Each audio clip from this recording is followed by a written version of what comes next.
आज सब खाना खा के नहीं आए।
नाम परिचय क्या मांग मैं मुन्ना कौर देवी संभाग की अध्यक्ष।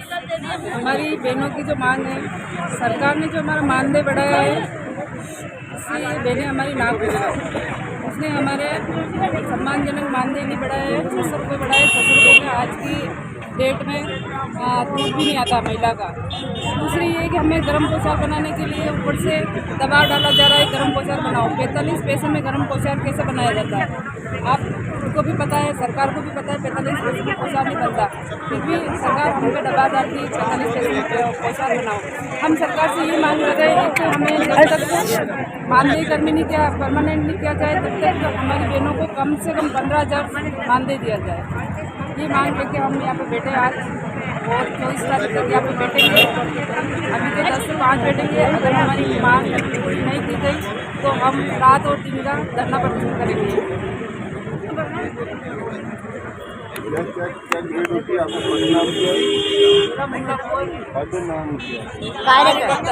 आंगनवाड़ी कार्यकर्ता साहिका दोनों है, कार्यकर्ता साहिका दोनों। चलो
नहीं किसी से भीख मांगते, नहीं किसी से भीख मांगते, अपना हक मांगते, नहीं किसी से भीख मांगते, अपना हक मांगते, नहीं किसी से भीख मांगते।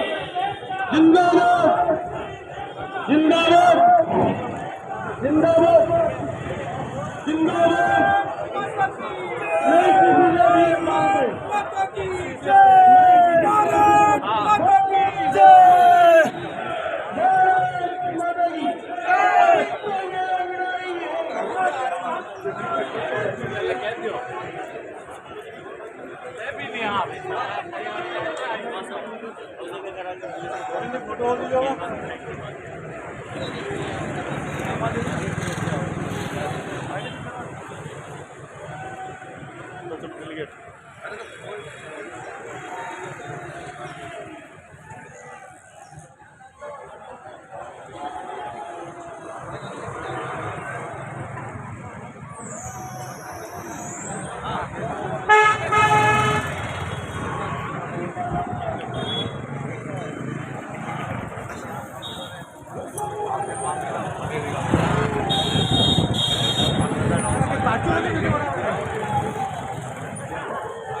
हेलो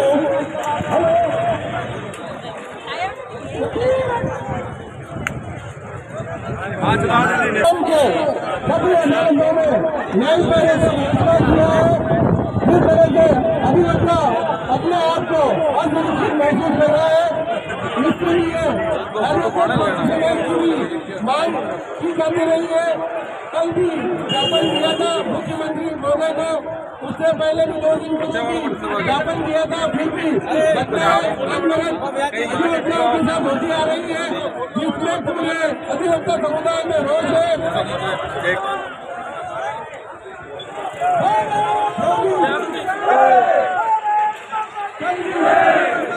पूरा सहयोग रहा, क्योंकि ये हर एक अधिवक्ता का काम है, क्योंकि हर एक अधिवक्ता अपने आप को असुरक्षित महसूस करता है। इसी के जवाब में हर अधिवक्ता सड़क पर आया है। मुख्यमंत्री को ज्ञापन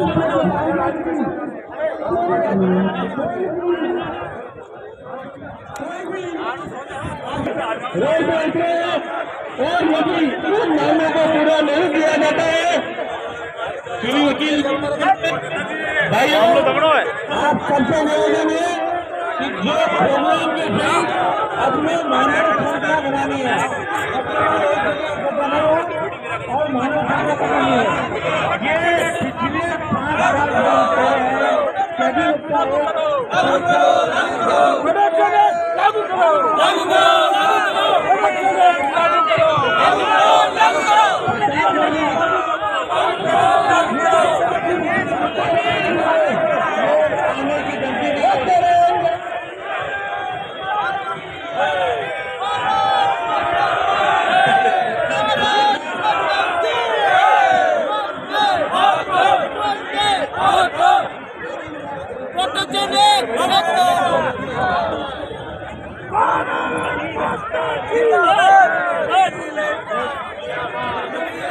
जिंदाबाद भारत माता की।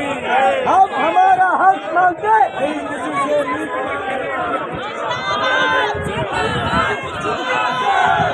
वकील एकता, वकील एकता जिंदाबाद, वकील एकता जिंदाबाद।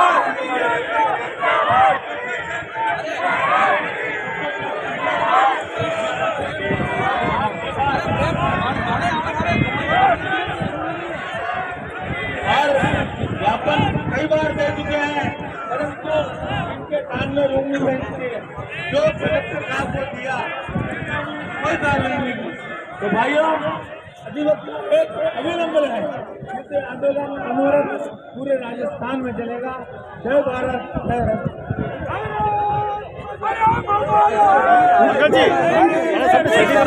अरे हम हमारे हक मांगते हैं, किसी से भीख मांगते हैं, हम हमारे हक मांगते हैं, नहीं किसी से भीख मांगते हैं, हम हमारे हक मांगते हैं, नहीं किसी से भीख मांगते हैं, हम अपना हक मांगते हैं, नहीं किसी से भीख मांगते हैं, हम अपना हक मांगते हैं, नहीं किसी से भीख मांगते हैं, हम अपना हक मांगते हैं, नहीं किसी से भीख मांगते हैं, लेके रहेंगे, लेके रहेंगे। लेके रहेंगे। We want protection act. We want protection act. We want protection act. We want protection act. We want protection act. We want protection act. We want protection act. We want protection act. We want protection act. We want protection act. हक मांगते हैं, नहीं किसी से भीख मांगते हैं, हम हमारा हक मांगते हैं, नहीं किसी से भीख मांगते हैं, हम हमारा हक We want protection act. We want. We want. हम हमारा हक मांगते हैं, हम हमारा हक मांगते हैं, लेके रहेंगे, लेके रहेंगे। सभी उद्योगों को मानव श्रृंखला में समाहित हो जाए, क्योंकि मानव श्रृंखला बनाकर हमको मैसेज देना है कि सभी उद्योगपतिगण आगे का प्रोटेक्शन मांग के लिए लड़े हुए हैं।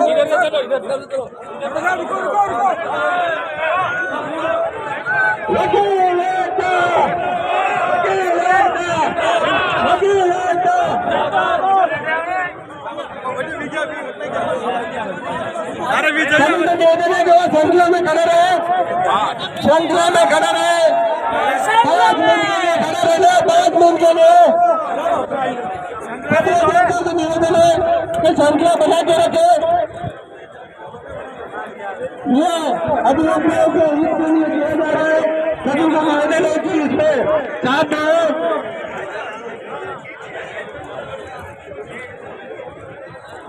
ये अपने पास ज्यादा समय नहीं करना है, क्योंकि जनता को भी आशंका लो, क्योंकि एडवोकेट प्रोटेक्शन एक्ट जारी है, उसके लिए हम भीख मांगते हैं, हम हमारा हक मांगते हैं, नहीं किसी से भीख मांगते हैं, हम हमारा हक मांगते हैं, नहीं किसी से भीख मांगते हैं, हम हमारा हक मांगते हैं, नहीं किसी से भीख मांगते हैं। वकील एकता जिंदाबाद, वकील एकता जिंदाबाद, वकील एकता जिंदाबाद, वकील एकता जिंदाबाद,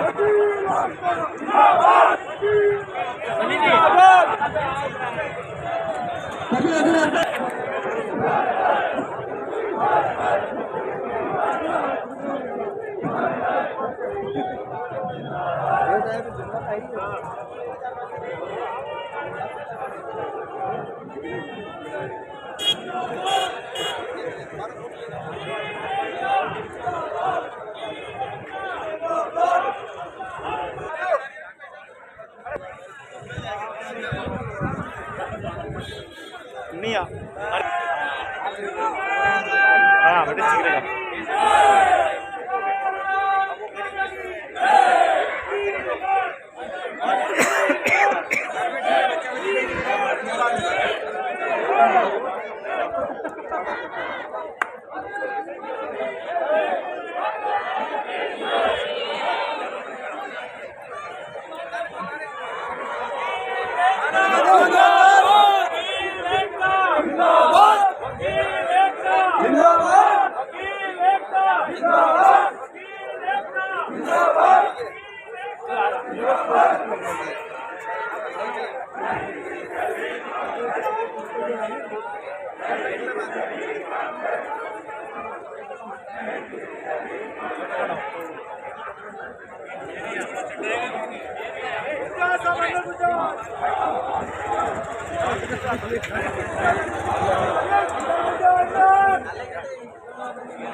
मतलब जबरदस्त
अरे चाय वाले को बोलिए भाई,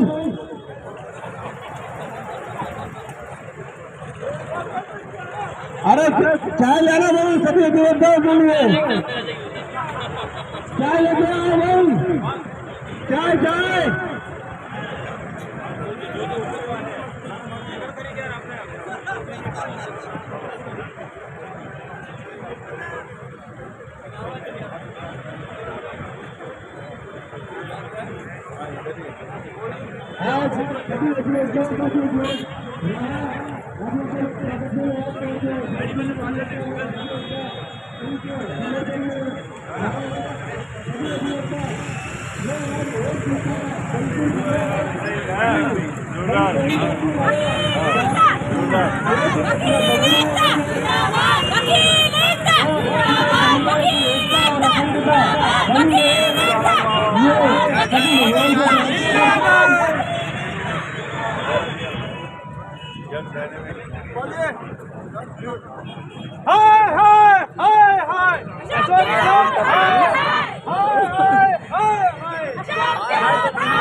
सभी अधिवक्ताओं ने जो बढ़ कर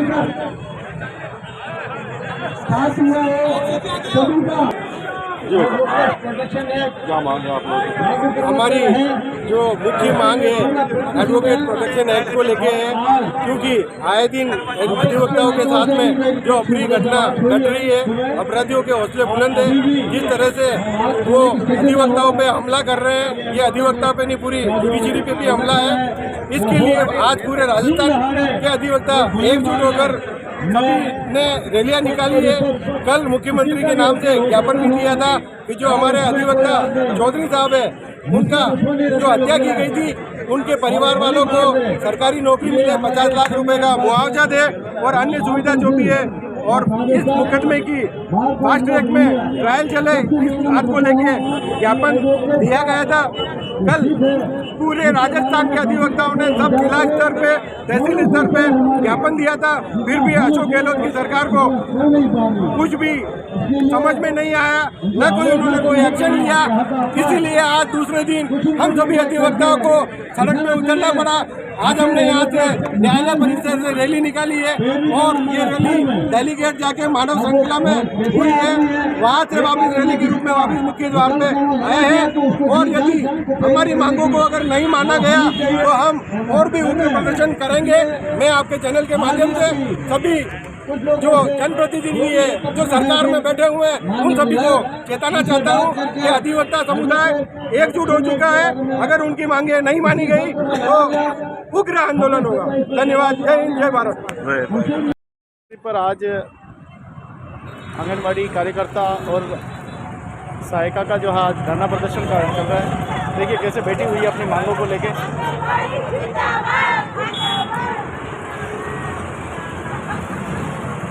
कहीं भी हो आज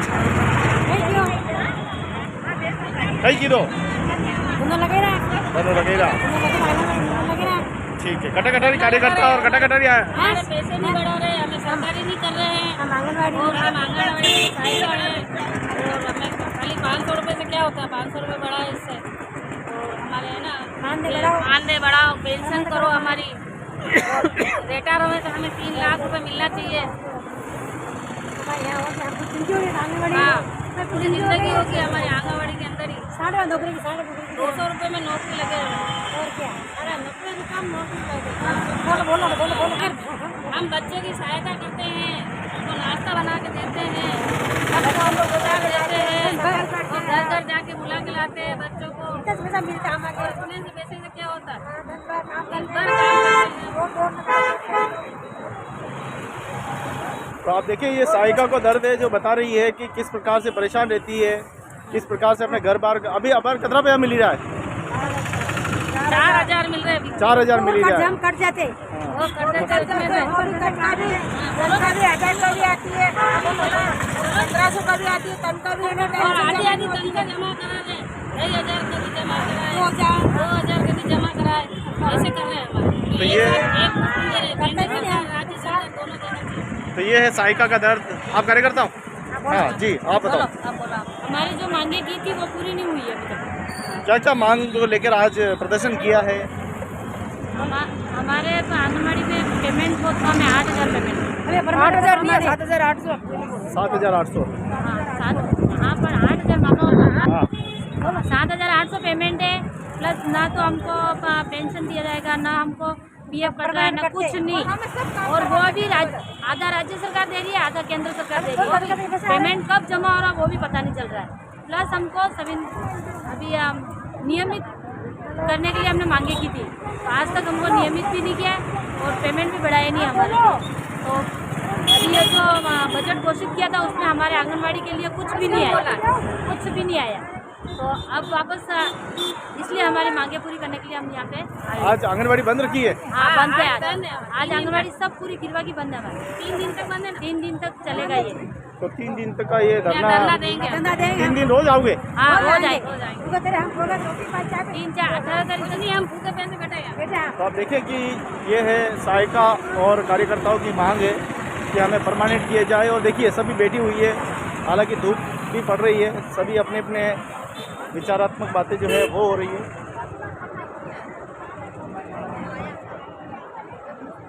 जी मैडम, क्या रहा आज का? सरकार हमारी सुने महिलाओं की। हम तो एक ही चाहते हैं, सरकार इतनी योजनाएं चला रही है, महिलाओं के लिए इतना फायदा कर रही, तो हम आंगनबाड़ी वर्कर कार्यकर्ता सहयोगी उनका क्या बिगाड़ा। हमारे लिए भी कुछ फायदा करती है, हमको परमानेंट कर देती, राज्य कर्मचारी घोषित कर देती। इसके अलावा अगर गवर्नमेंट अभी परमानेंट नहीं कर पाए तो हमारा परमानेंट पूरा कर दे, जिससे हमारी घर गृहस्थी अच्छी चले। क्योंकि हम आंगनबाड़ी वर्कर सहायिका हम लोग इस आंगनबाड़ी पे इसलिए है कि भाई हमारी मजबूरी है, हम हमारे बच्चों की परवरिश इसी से होती है।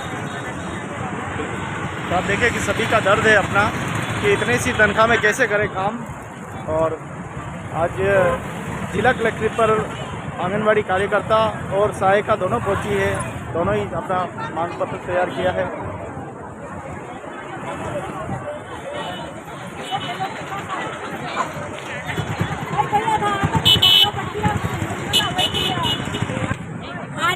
आदरणीय प्रधानमंत्री जी से हाँ। निवेदन करती हूँ, वो अपने भाषण में बोलते हैं कि आयकर में छूट कर दी है। अरे आयकर में छूट करने से इन आंगनबाड़ी कार्यकर्ताओं का क्या होने वाला है? इनके तो आयकर से कोई लेना देना ही नहीं है, इनके तो 2 वक्त की रोटी चाहिए, वो रोटी तो दे दो, फिर आप आयकर में करना कुछ भी करना।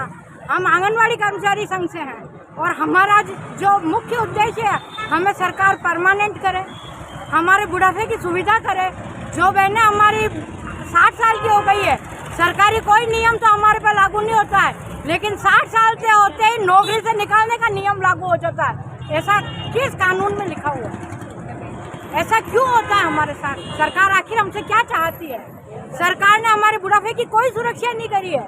जीवन भर हमने काम किया, बहनों ने काम किया जो आज 2 रोटी के लिए मोहताज है। सरकार से हमारा करबद्ध निवेदन है कि हमारी करुणा पूर्वक हमारे ऊपर व्यवहार करे और हमारे जो कर्मचारी जो 60 साल के हो गए हैं, जो भूखे मर रहे हैं, उनकी भी व्यवस्था करे और हमारी भी आगे भविष्य के लिए पेंशन की व्यवस्था करे और हमारा मानदेय जो अपमानदेय है उसको सम्मानजनक करे। हम चाहते हैं कि हमें एक सम्मानजनक मानदेय मिले और हमारी जो 60 साल की जो बहनें हो रही हैं वो यहाँ से जब जाए तो उनको एक सम्मानजनक कुछ तो सरकार की तरफ से कुछ मिले, उनको लाभ मिले और उनको महीने की कम से कम ज़्यादा नहीं तो 3 से 5 हज़ार रुपये की पेंशन तो मिले हुए, क्योंकि वो महिला जाके बेरोजगार हो जाएगी, फिर दूसरों का आश्रित हो जाएगी। इसलिए हम चाहते हैं कि हमारी बहनों को नियमित किया जाए, उनको पेंशन की सुविधा दी जाए, ताकि बाद में ये जो एक नींव जो रखती है आंगनवाड़ी जो कार्यकर्ता जो नींव रखती है बच्चों की आने वाले भविष्य को बनाती है, उनका ही भविष्य सुरक्षित नहीं है। इसलिए हम अपने भविष्य को सुरक्षित करने के लिए इन मांगों को ध्यान दे रहे हैं। कितने दिन का धरना है और क्या प्लान आपने आज बनाया से है? धरना अभी हमने शुरू किया है। अगर हमारी सरकार मांगे नहीं मानते तो अनिश्चित काल इसका कोई आज कितनी देर बैठेंगे आप? अभी 10 से 5 बजे तक क्लास बैठेंगे, ड्यूटी यही होगी? यही होगी। देखिए आप सभी का दर्द है और सभी का दर्द इसलिए है कि ये बरसों से काम कर रही है। कुछ माताएं तो ऐसी है जो 60 साल की हो चुकी है, कुछ बहनें सहायिका के रूप में काम करती है, उनकी भी 60 वर्ष की उम्र हो चुकी है।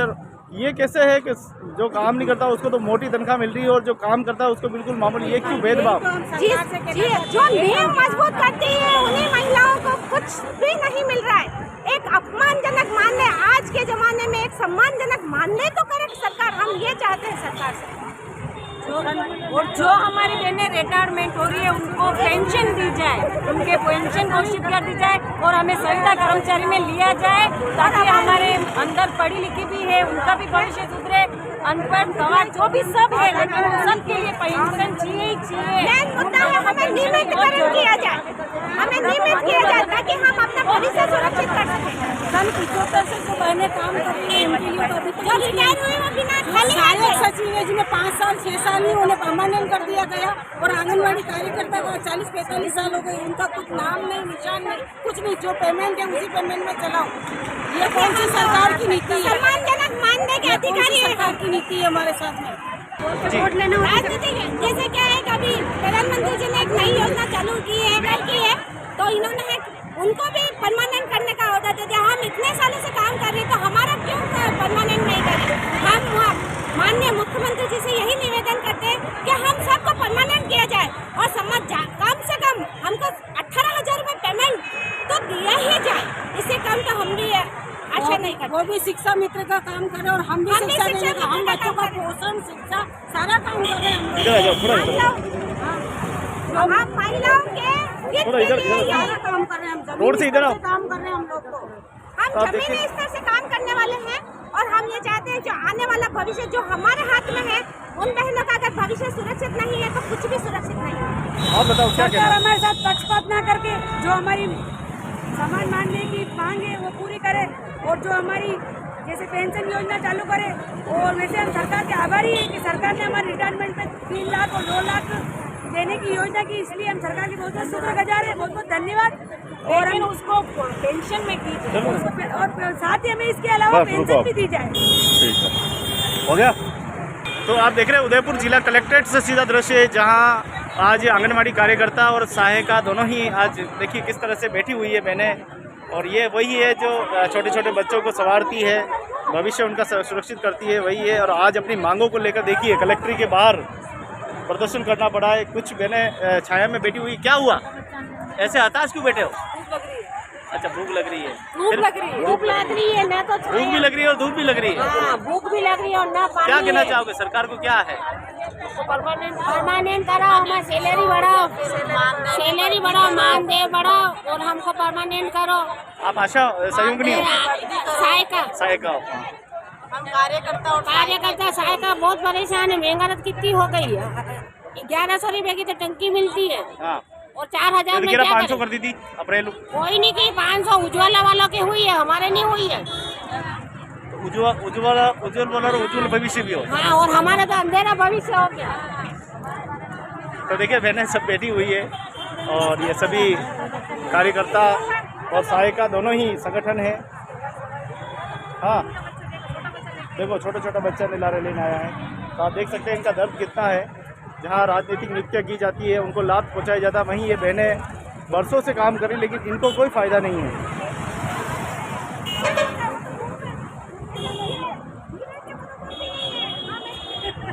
तो पत्रकारों को अपना दर्द बता रही है बहनें सभी।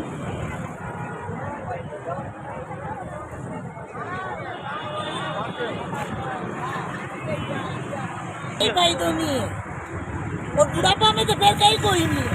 घरवाला काटते तो रोटियां पई ही नहीं है। अशोक में तो गाड़ा की हाथ पक नहीं चलेगा देगा बेटे के लिए बात अशोक कहीं भी क्यों आज आवणो पड़ो सबने 1 घंटे महंगाई पूरी नहीं हुई नहीं बात भूखा मरी रहा है। 20 रुपया में कहीं आवे 20 रुपये के नहीं आवे कहीं कर लो कहीं क्यों कहीं जवाब ही नहीं दे रहा है आदमी। तो जवाब के इंतज़ार में है सभी बहनें और देखें कि इनको जवाब कब मिलेगा, ये बड़ी बात है। और सरकार इनकी मांग कब सुनती है, कब इनकी मांग पूरी होती है। देखें सभी बैठी हुई है, कुछ बहनें उधर छाया में है तो कुछ इधर। सभी को इंतज़ार है कि आज नहीं तो काले परमानेंट कहीं भी हो। बोलो परमानेंट किया जाए, हमें न्यूनतम मजदूरी कम से कम 15,000 रुपये के हिसाब से पैसे दिया जाए मासिक, और हमारा अन्य विभाग में काम करने के लिए नहीं लगाया जाए। ये सारी मांगें हैं। तो पिछले लंबे समय से मांग चल रही है, आप बताओ क्या हुआ और क्या मांग लेके आए आज? मांगे हमें परमानेंट किया जाए, सरकारी सारी सेवा दी जाए, मेरी सारी सुविधा हमें दी जाए, सरकारी जो होती है वो हमें परमानेंट नहीं करे तो हमारा मानदेय तो वृद्धि करें। वो जो पोशाक बनाते हैं उसका भी बहुत कम है। पहले गैस सिलेंडर की मांग करी थी, अभी तक गैस सिलेंडर नहीं आए। बच्चों के पोशाक कैसे बनाए? देख सकते हैं कि आपको अपना दर्द है, सभी दर्द बता रही है, एक दूसरे से चर्चाएं कर रही है। और एक तरफ पत्रकारों को जो है सभी बहनें दर्द अपना बता रही हैं। इनका आंगनबाड़ी वाला मामला है कि इनको परमानेंट करे या मानदेय बढ़ाए को लेकर आज ये प्रदर्शन। तो वापस आ सकते हैं गोविंद, मैं वापस आ रहा हूँ, तो मुझे ये पढ़ना, मैं वो आखिरी को पेश करना जाके आ रहा हूँ। अपने उदयपुर में यूँ समझिए कि एक नया सेंटर केंद्र जो है वो उस अवस्था में आ गया है कि जो उदयपुर की उसमें जो है वो अभिवृद्धि भी करेगा। तो आप सभी से मेरा ये निवेदन है, इसे मैं पर्सनल इन्विटेशन, व्यक्तिगत निमंत्रण ऐसे भी माने, पर प्लीज 26 तारीख को आप जो है यहाँ जरूर उसी रूप में बता रहे हैं और एज ए गेस्ट और भोजन करके यहाँ से जाए। अब जैसा कि आपको कहा कार्यक्रम तो 2 से 10 से 2 लोकार्पण, उसके बाद 4 से 7 तक एक सत्र होगा जो इस बात पर विशेष रूप से आधारित होगा कि आज के समय में मोबाइल के युग में, टेलीविजन के युग में, बल्कि कहिए इंटरनेट के युग में, जब उससे अवकाश नहीं आज के यूथ को, हर कुछ वो वहां देखना चाहता है, तो वो क्या कुछ मेथड्स हो सकते हैं जिसमें हम बात कर रहे हैं चारित्रिक निर्माण, हम बात कर रहे हैं एतत् देश सकाशा तत्र जन्मना पुनः। तो जो यहाँ आकर के यहाँ के ऋषियों के चरणों में बैठ कर के शिक्षा प्राप्त करते हैं, बात तो वो कर रहे हैं, करने से क्या होगा, वो यूथ तक पहुंचे कैसे थे, वो युगानुकूल शैली कौन सी हो, तो उसके बारे में विचार विमर्श और संबोधन और उद्बोधन में विद्वानों को सुनने को मिलेंगे। उसका विशेष रूप से हम आर्य समाज के जो स्मृति स्थल है उसके संदर्भ में वो बात करना चाहेंगे। ये पहला स्थल ऐसा है जो एक पर्यटन केंद्र के रूप में होता है। मथुरा में स्वामी जी ने दीक्षा दी थी, जोधपुर की चर्चा है कि जोधपुर में भी वो स्थान हमारे पास है जहाँ महर्षि दयानंद को पीठ दिया गया था। वो विनायक मुनि जहाँ महर्षि दयानंद ने अंतिम श्वास ली थी अजमेर में, वो भी हमारे पास है। महर्षि दयानंद की परोपकारिणी सभा का जो ऋषि उद्यान है वो भी हमारे पास है। परंतु ये सब लोगों को अपनी ओर आकर्षित करके अपनी बात कहने में कहीं न कहीं चूक रहे हैं, तो उस पर विचार विमर्श होगा, उस पर लोगों का उद्बोधन होगा। और उसके बाद ये दूसरा दिन 2 ही सत्र होंगे, 26 को और 27 को केवल एक सत्र होगा जो 10 बजे से होगा। सुबह यज्ञ तो होगा ही होगा। उस सत्र सत्र में महर्षि दयानंद जी महाराज के जो प्रासंगिक, सभी कुछ प्रासंगिक है, मैं तो ये कहूंगा, परंतु वहां विद्वानों के मुख से हम सुनेंगे कि आज के युग में वो कौन-कौन से सिद्धांत हैं, वो कौन-कौन से मंत्र हैं, वो आज भी प्रासंगिक हैं। तो इसी बात कहते हुए पुनः दोहराते हुए 26 तारीख को जो मेरे निवेदन को स्वीकार करते हुए अवश्य बता रहे हैं। और अब मैं, अगर आप में से कोई साथी कुछ कहना चाहेंगे तो मैं जरूर। कौशल जी, आप बोलो, कैलाश जी कुछ कहना कोई हो तो बोला आराम से सभी बिल्कुल बिल्कुल मैं, परंतु प्लीज भोजन करके जाएंगे। आप सबको बहुत बहुत धन्यवाद, बहुत बहुत।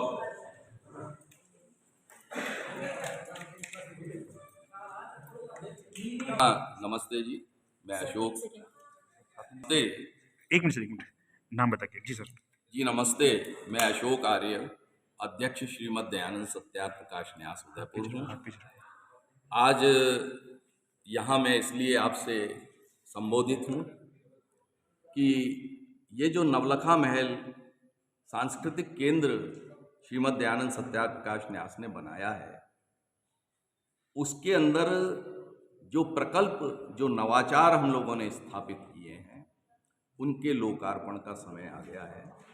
और 26 तारीख को प्रातःकाल 10 बजे गुजरात के राज्यपाल माननीय महामहिम आचार्य देवव्रत जी के करकमलों द्वारा इसका उद्घाटन होगा। संक्षेप में मैं आपको ये बता दूं कि यहाँ है क्या। वस्तुतः ये NMCC जिसको हम कहते हैं शॉर्ट में, नवलखा महल कल्चरल सेंटर, इसमें है क्या। भारत के उन विलुप्त पृष्ठों को दिखाने का हमने यहाँ प्रयास किया है जिनको आज के टेक्स्ट बुक में जगह नहीं मिली है।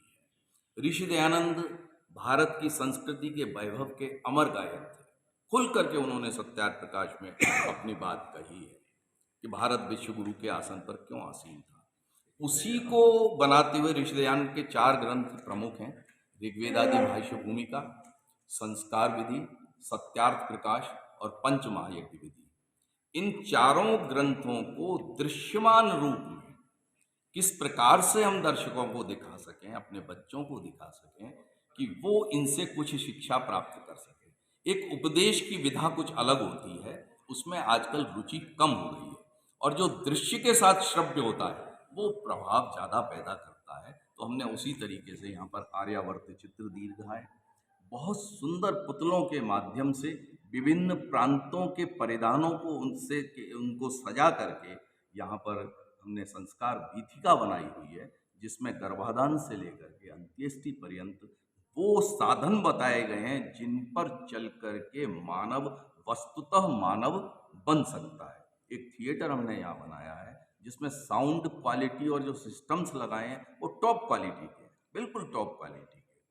उन पर हम जो है बच्चों को देशभक्ति की फिल्में और इस तरह से महर्षि दयानंद, स्वामी श्रद्धानंद, महाराणा प्रताप, महाराणा सांगा इत्यादि इत्यादि बहुत सारे जो हैं यहाँ दिखाते हैं। और उसके अलावा माता निर्माता भवती के जयघोष को सिद्ध करने के लिए हमने 10 ऐसी माताओं की सुंदर ऑयल पेंटिंग्स बच्चों के साथ बनाई हुई हैं, उन बच्चों के साथ जिन्होंने आगे चल कर के भारत के इतिहास को प्रभावित किया था, एक दिशा देखी, तो वो हमने यहाँ पर बनाया हुआ है। पंच महायज्ञ एक ऐसी वीथिका बनाई है, नित्य कर्म महायज्ञ क्यों कहा कि ये तो करने ही करने, आप कुछ करें ना करें, ये पर 5 यज्ञ आपको करने हैं। और वो यज्ञ कैसे हैं, इसमें कोई आडंबर की बात नहीं है, वो सबको करने हैं, बिल्कुल इसमें आवश्यक है अगर हम सृष्टि को संतुलित रखना चाहते हैं। वेदों के हमने पहली बार विश्व भर में जो वेद मंत्र हैं उनके अर्थों को भी दृश्यमान करने का प्रयास किया गया है। इस पिछले एक साल में बनते बनते दर्शकों का, पर्यटकों का जो रेस्पॉन्स मिला है, जो सकारात्मक प्रतिक्रिया मिली है, वो हमारे लिए ऊर्जा। 26 और 27 को किस तरीके से होगा? 26 को देखिए, मैंने जैसे कहा तो लोकार्पण होगा इसका। तो जैसे लोकार्पण का तरीका होता है, दीप प्रज्वलन वगैरह, उससे होगा। उसके बाद जो होने वाला है वो है दरअसल विद्वानों के संभाषण की प्रक्रिया होगी। पूरा 4 घंटे का वो कार्यक्रम है, 3.5-4 घंटे का। और उसके बाद जो है दूसरा सेशन शाम को 4 से 7:30 बजे तक होगा। मैंने जैसे बताया कि आज के युग में जब इंटरनेट ने बच्चों को इतना प्रभावित कर दिया तो कोई ऐसे साधन क्या हो सकते हैं जो उन तक अपनी बात पहुंचा सके, जो पहुंचानी चाहिए, तो उसमें विचार विमर्श होगा, विद्वानों के उद्बोधन होगा। महल को लेकर जो शुल्क लगाया गया है, जी। यूँ कह सकते हैं कि सेवा शुल्क, जी। उसको लेकर आप थोड़ी सी डिटेल बताएं। बिल्कुल, मैं इसकी डिटेलिंग ये कर दूँ। हमारे इसके पीछे मोटिव क्या था, रीजन क्या था, ये मैं आपको बताना चाहूँगा। शुरू में हमने कुछ भी नहीं लगाया हुआ था, आर्यावर्त चित्र दीर्घ कोई आता ही नहीं था। फिर हमने एक ट्रायल के तौर पे 10 रुपये का शुल्क लगाया, तो हमारे आश्चर्य का कोई पारावार नहीं रहा, लोग आने लगे। पर्यटक को क्या लगता है कि यहाँ अगर 10 रुपये का शुल्क दे रहे हैं तो कुछ है। उस समय केवल एक चित्र दीर्घा थी, अभी बहुत सारा कुछ बन गया है और उसमें बहुत सारा व्यय भी होता है, परंतु कॉमर्शलाइज करने का हमारा न कल मन था न आज मन है। इसलिए हमने 30 रुपये का टिकट, टोकन टिकट केवल इसलिए रखा है कि इसके बिजली इत्यादि का जो है वो निकल सके। उसमें 20 रुपये स्टूडेंट है। परंतु यहाँ मैं एक बात अंकित करना चाहता हूँ, कह देना चाहता हूँ कि हमारा उद्देश्य बच्चों तक पहुँचना है। इसलिए जो विद्यार्थी शैक्षणिक भ्रमण बाहर से आते हैं, अगर वो हमें पूर्व सूचना करके परमिशन लेते हैं तो उनको भी निःशुल्क दिखाया है। बहुत सारे ऐसे आ चुके हैं। और उदयपुर के तो मैं आपके माध्यम से सबको कहना चाहता हूँ, जितने भी विद्यालय हैं उनके संचालकों को, व्यवस्थापकों को मैं निवेदन करना चाहता हूँ, ये आपके लिए ही बनाया है। आपके शैक्षणिक भ्रमण जब भी होंगे आप हमें सूचित करिए, हम स्वागत करेंगे, बिल्कुल निःशुल्क। हमने एक चीज़ और बताया आपको, हर जगह गाइड का शुल्क लगता है, मेरा ऐसा विचार है। हमने 2 गाइड रखे हुए हैं, बिल्कुल एक्सपर्ट गाइड हैं अपने मामले में वो, और वो दोनों निःशुल्क काम करते हैं, निःशुल्क सेवाएं देते हैं। इसके अलावा एक चीज़ और बता दूं, फोटोग्राफी, वीडियोग्राफी आपने हर जगह देखा होगा, ये दे दीजिए, वो दीजिए, नहीं तो मोबाइल यहाँ रख दीजिए। हमने खुली छूट दी है, आप खूब लीजिए, खूब प्रसारित कीजिए। तो ये इस सब से आप समझ सकते हैं कि व्यवसायीकरण करना इस सेंटर का हमारा उद्देश्य कदापि नहीं है। 30 रुपये का जो टिकट है वो केवल मेंटेनेंस टिकट है, छोटे मोटे खर्चे उससे निकल सकते हैं, और उसमें भी 20 रुपये स्टूडेंट के लिए। उनमें भी अगर स्कूल पूरा अगर अपना आना चाहे, स्वागत है, बल्कि बहुत ज़्यादा स्वागत है, वो आए, बिल्कुल निःशुल्क हम।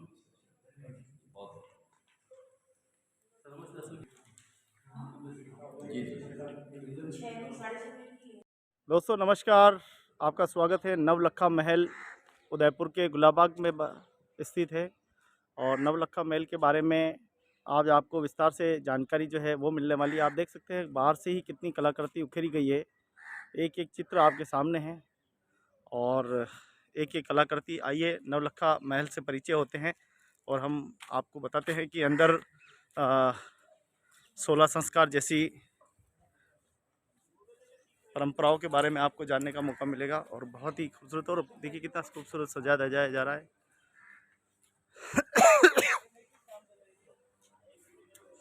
तो एक एक कलाकृति को बड़े ही शानदार तरीके से सजाया जा रहा है। जो भी आता है यहाँ पे बड़ा पसंद हो जाता है, जो भी पर्यटक देखता है देखता ही रह जाता है, इतनी गजब सुंदरता है। और लगातार इसका जो है कार्य वो चलता है। और स्वागत कक्ष भी बहुत ही सुंदर।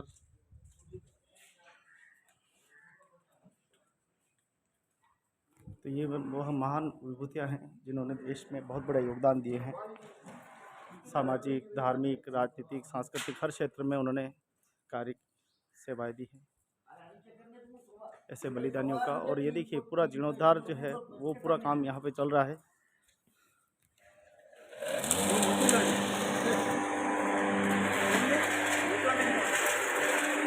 चलिए अंदर चलते हैं और थोड़ा आपको अंदर का दृश्य और दिखा देते हैं।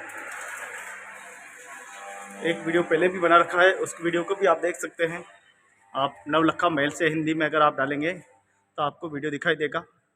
और देखिए यहाँ 16 संस्कारों के बारे में पूरा वर्णन किया गया है।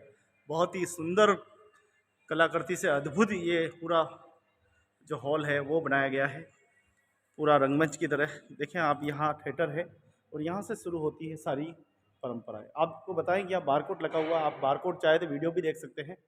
और सारे संस्कारों के बारे में आपको 16 संस्कार क्या होते हैं उसके बारे में एक एक जानकारी आपको उपलब्ध होगी, और बहुत ही खूबसूरत है। तो देख सकते हैं कि तो ये रहा पूरा 16 संस्कारों वाला हॉल। आइए चलते हैं। तो देखें आप, ऑटोमेटिक लाइट का सिस्टम यहाँ पर पूरा दे रखा है। एक एक चित्र के बारे में आप देखिए। स्वामी दयानंद सरस्वती जी जिन्होंने यहीं बैठकर सत्यास प्रकाश का प्रकाशन किया था। और देखिए कि सभी चित्रण हैं, हर एक चित्र आपको यहाँ पर देखने को मिलेंगे।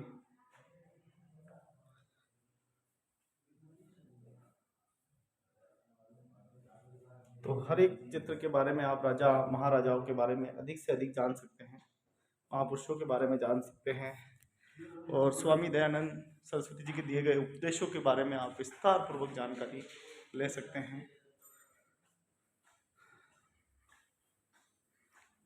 तो यहाँ सभी ये हमारे वो स्वतंत्र सेनानी हैं जिनके बारे में शायद आप नहीं जानते, उनके बारे में भी यहाँ पर पूरा वर्णन दिया गया। उनके जन्म के बारे में, कहाँ जन्म हुआ, हर एक चीज़ के बारे में विवरण।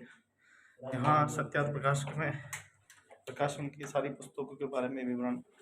चलिए अंदर चलते हैं, अंदर भी आपको। तो जैसे हम कदम रखते हैं और इसमें भी ऑटोमेटिक लाइटें जो है वो चल जाती है।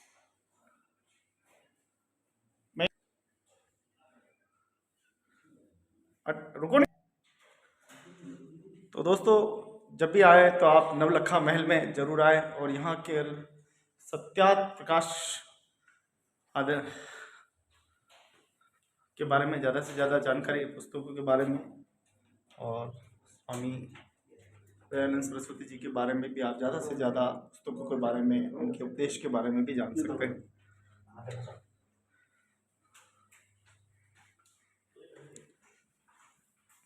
तो दोस्तों एक वीडियो बड़ा बनाया था लेकिन वो किसी प्रकार से शेयर नहीं हुआ, डिलीट हो गया है, इसलिए दूसरा वीडियो बनाया रहा हूँ ताकि आपको ज़्यादा से ज़्यादा जानकारी मिले। देखिए सभी ऑटोमेटिक है, जैसे ही हम पाँव रखते हैं और ये लाइटें चालू हो जाती है।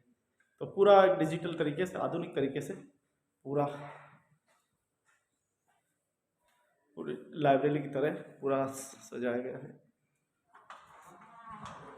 चलिए और भी दिखाते हैं आपको हवन के बारे में। तो हवन सबसे प्रमुख होता है। देखिए यहाँ काम चल ही रहा है, हम अपने समय से आते हैं। तो बहुत ही अच्छा हॉल बना हुआ है, सभा भवन पीछे बना हुआ है।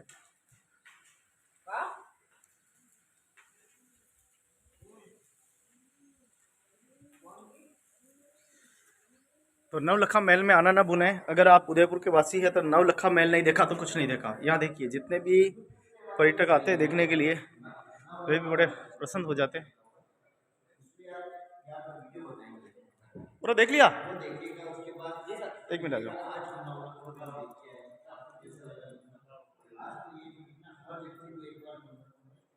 वो वीडियो पूरा डिलीट हो गया, पता नहीं क्या हुआ, सेव नहीं हुआ था। जी बताइए कैसा लगा आप? अभी तो बहुत बढ़िया लगा हमें यहाँ के नवलखा महल पे। हाँ, मतलब ये जो सभी संस्कारों के बताए हैं। जब आप बाहर थे तो विचार कर रहे थे जाएं कि नहीं जाए? विचार कर रहे थे, अच्छा लगा। लेकिन बहुत अच्छा है यहाँ पे।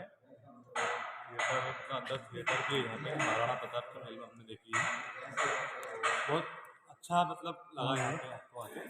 और भी मतलब आना चाहिए पर्यटकों ने यहाँ पे देखने के लिए, मतलब बहुत बढ़िया। बहुत जी 2 मिनट आप बताइए कैसा लगा? और बहुत अच्छा लगा ये नवलखा महल, बहुत अच्छा है। नवलखा महल ही है ना? महल।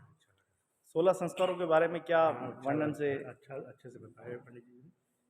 और मूवी भी बहुत जहाँ लोग भूल गए, संस्कृति को भूल गए, अरे नए नए अंदाज में चले गए। क्या ये हर स्टेट की संस्कृति भी बताए, अच्छा लगा।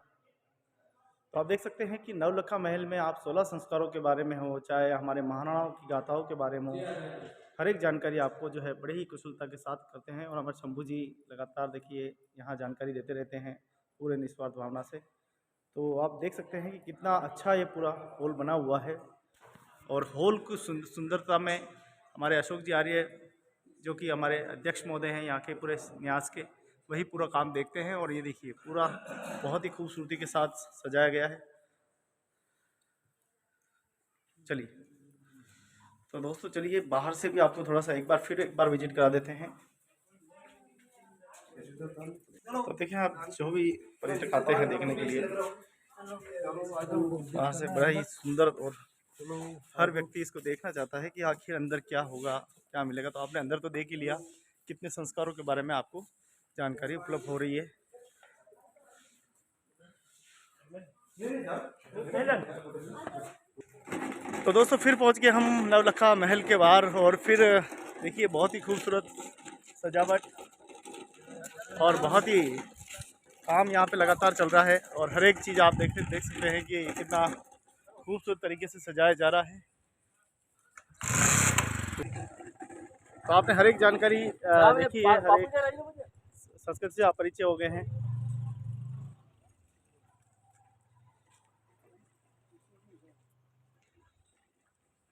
तो नवलखा महल देखने के लिए बहुत बहुत धन्यवाद, बहुत बहुत शुक्रिया। अगर वीडियो आपको अच्छी लगी हो तो लाइक और सब्सक्राइब करना ना भूलें। बहुत ही मेहनत से वीडियो बनाते हैं आप लोगों के लिए, हर एक संस्कृति के बारे में, हर एक विधा के बारे में आपको ज़्यादा से ज़्यादा परिचय कराने की कोशिश कर रहे हैं कि मेवाड़ की संस्कृति और हर एक पहलू की जानकारी, सामाजिक, धार्मिक, राजनीतिक, हर एक जानकारी हमारे चैनल पे आपको मिलती रहती है। और ये गुलाबाग पूरा परिसर है और इसी गुलाबाग में ये सुप्रसिद्ध नवलखा महल स्थित है।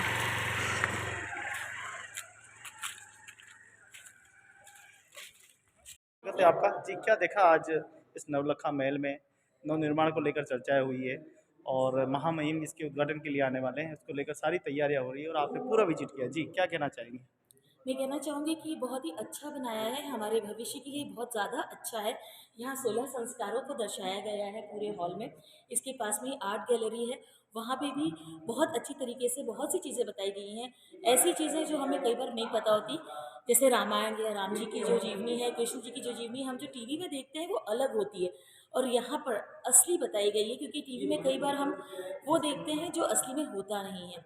इसी तरीके से जो जिन्होंने अपना बलिदान दिया था देश के लिए, उनके भी चित्र हैं, उनकी भी कहानी है। और महर्षि दयानंद सरस्वती ने जितना ज़्यादा हमारे लिए किया है वो एक तो अकल्पनीय है, और जितना उन्होंने खुद सहन करके यहाँ के लिए, उदयपुर के लिए कह लें या पूरे राष्ट्र के लिए कह लें, बहुत ही ज़्यादा अच्छा किया है।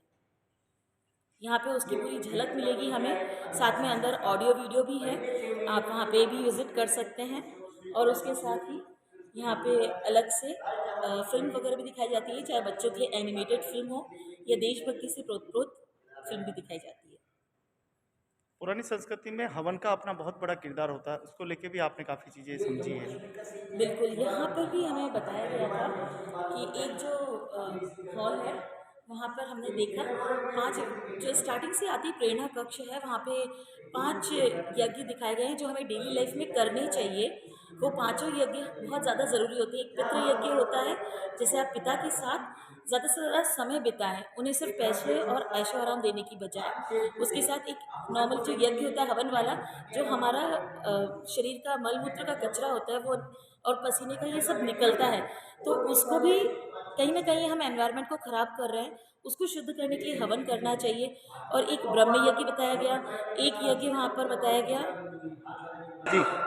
इन्हीं 5 यज्ञों को हमें बहुत अच्छे से अपनी ज़िंदगी में रोज़मर्रा के लिए अपनाना चाहिए और इन्हें हमें कहीं ना कहीं अपने जीवन के लिए सुधार करके, साथ में जो हम कहते हैं ना व्यक्ति का बाद में श्राद्ध करना, वो श्राद्ध बाद में नहीं करना, हमें अभी अपनी ज़िंदगी को सुधार के अपनी ज़िंदगी के साथ अभी अच्छा करना चाहिए। 16 संस्कारों के बारे में जो ये चित्र दिए गए हैं, महिलाओं के बारे में विशेष ज़्यादा जोर दिया गया है। क्या वो जो महिलाएं हैं जो अपेक्षित है, गरीब हैं, जिनको पता ही नहीं है कि एक्चुअल में है क्या, दुनिया क्या है, संसार क्या है, कौन महाराणा, कौन देश प्रेमी, कौन भगत है, उनको आप क्या मैसेज देना चाहेंगी कि वो यहाँ पे आए तो वो किस संस्कृति से जुड़ सकती है? उनके लिए सबसे ज़्यादा ज़रूरी है कि आप ऊपर यहाँ देख रहे होंगे कि माताओं और उनके साथ उनके पुत्र हैं, वे पुत्र जिन्होंने कहीं ना कहीं नाम कमाया है और अपने जीवन में बहुत कुछ अच्छा किया है। तो ये वो माताएं सबसे ज़्यादा इससे अपना एक तो प्रेरणा लें, इनसे सीखें कि किस तरीके से बच्चे को पालना चाहिए, और उसके साथ ही वो यहाँ पर सारे संस्कार जो होते हैं उनको अपनी ज़िंदगी में अपनाना चाहिए और हमें ये सारे संस्कार करने चाहिए। इससे हमारा ही भला होता है और हमारे लिए ये बहुत अच्छी चीज़ होती है। बहुत बहुत धन्यवाद। तो 16 संस्कारों के बारे में देखिए पूरा चित्र और पूरा वर्णन। मैडम नाम नहीं बताया आपने? मेरा नाम ऋचा ख्यानी है और मैं आकाशवाणी में एज ए कॉम्पेयर वर्क कर रही हूँ। हाँ, वो चैनल आपका कब लगेगी इसकी खबर? इसके बारे में कल 1:05 पर कार्यक्रम है महिला जगत, और उसको आप ट्यून इन कर सकते हैं 1125 किलोहर्ट्ज़ पर भी और अगर आप मीडियम वेव पे जाते हैं तो 266.66 मीटर पर। और उसके साथ ही अगर आप मोबाइल यूज़ करते हैं तो मोबाइल में एक ऐप डाउनलोड कर लीजिए। ऐप का नाम है न्यूज़ ऑन AIR। बिना स्पेस दिए आप लिखिए NEWSONAIR और इसमें आप लाइव रेडियो पे जाकर राजस्थान जाएंगे। राजस्थान में आपको मिलेगा उदयपुर के 2 चैनल, एक उदयपुर और एक AIR उदयपुर और एक FM रेडियो लेक सिटी। तो आप AIR उदयपुर में जाके कल जो भी हमारे बारे में यहाँ हमने देखा नवलखा महल में या जो भी हमें बताया गया उस सब के बारे में जानकारी ले सकते हैं। धन्यवाद। तो आप देख सकते हैं किस प्रकार से यहाँ निस्वार्थ भावना से जो गाइड हैं, जो न्यास से जुड़े हुए हैं, वो अपनी सेवाएं दे रहे हैं। पूरा विस्तार से बता रहे हैं। जाना आना सीखता है, खाना खाना सीखता है, डर छूटता है, लोगों से मिलता है। अब गुरुजी उसको 10 बात सिखाएंगे, 4 बात तो दिमाग में रहेगी। घर पे आएगा, उच्चारण करेगा, मस्ती कम करेगा और आज की भाषा में तो मोबाइल कम मांगेगा, क्योंकि बिगड़ मोबाइल देखे तो बच्चे खाना खाते ही नहीं है।